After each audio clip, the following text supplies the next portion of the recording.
Australia. How are you? My name is Erin Bagwell. I'm the director and creator of Dream Girl, the documentary that you just watched.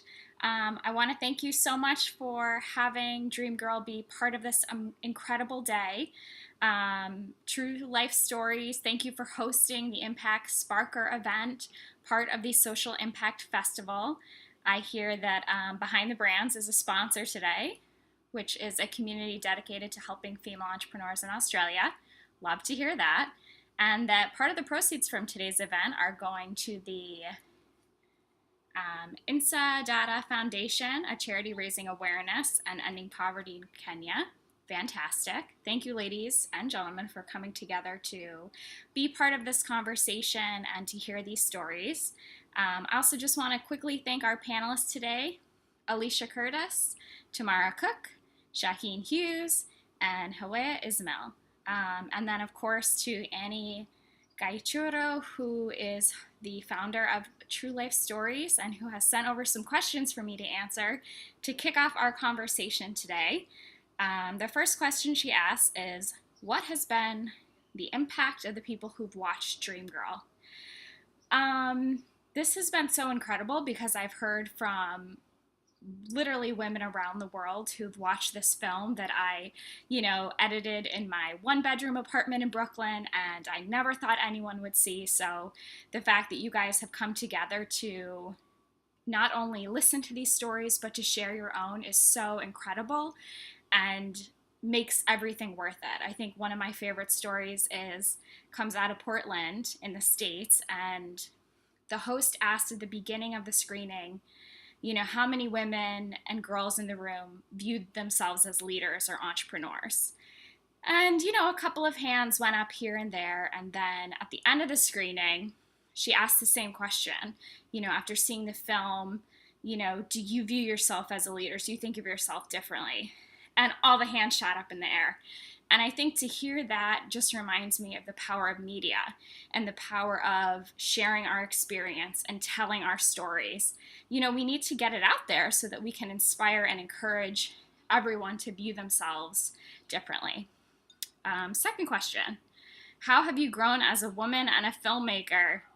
Whew, this is a tough one. I feel like Dream Girl was my entranceway into not into the medium per se, because I studied film and I went to film school and I produced short films and documentaries, but a feature-length film is no small task.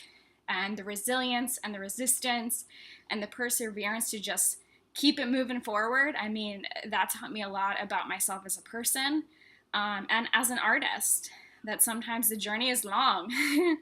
Sometimes you got to keep pushing. So I think it's taught me that I can do it, that I have what it takes, and that, that I can. So I'm excited to keep creating and telling these stories. Number 3, oh my gosh, fears and how you overcame them during the Dream Girl process. So many fears, so many things that would pop up along the way that would really, obstacles, things would pop up, money problems, casting problems. But I think for the most part, the weird thing about Dream Girl was I felt so in alignment that this is what I'm supposed to be doing, that I kind of had these blinders on. I felt like a racehorse who just was plowing through. And I felt such grace and such excitement and such naivete at that time that I just pushed through and made it happen. And I feel like the real fear and the real obstacles came when the film was released and I had to step into this new role of selling, distributing, speaking. And I think as artists, in our brains, we think, okay, I'm just going to make the thing.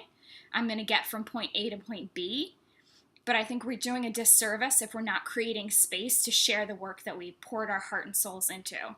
So the last 2 years, I have really been a businesswoman. I've been a founder. I've been a CEO. I've been, working on sales and doing our budgets and really structuring the organization in a way that I could survive as an independent filmmaker for the last 2 years financially. So that has been hard, to step into the discomfort that I'm no longer the creator and the artist, but I have to be a founder and I have to be a CEO. So that was really tricky. If you guys want to hear more about that experience, I actually wrote an ebook called Creative Money, which you can find on my website, which goes into all the myths and the narratives that held me back and what I did to kind of push through to make that happen. Okay, last question, and then you guys are going to get to your wonderful panel. Highlights of the experience: the White House, Oprah. So many incredible things come to mind. I think working with my team. I think, being part of something. Ava DuVernay says if you have, if you're the only one who has the dream, it's not big enough. And I think to be able to find a collective and a community and a supportive group that really, not only cares about Dream Girl, but cares about me as a person. I think being able to work with my sisters and my friends and women that I so deeply admire has been transformative. And I think as an entrepreneur can be a really lonely ride, and it's so incredible to be able to connect with like-minded people and to feel seen in your journey. And that, I think, to be able to know I have my tribe, I think that's one of my highlights. Thank you guys so much for watching the film. If you want to follow up and learn about what I'm working on now, I have some new, I got some boots on the ground. Things are moving, and I'd love to take you a part of this next journey. So if you're interested, make sure you follow our newsletter. Go to dreamgirlfilm.com/newsletter. I only send out updates when I have big things to share about once a month, and I'd love to have you part of our newsletter. All right, thanks so much, Annie. Thanks, everyone. Have a wonderful afternoon.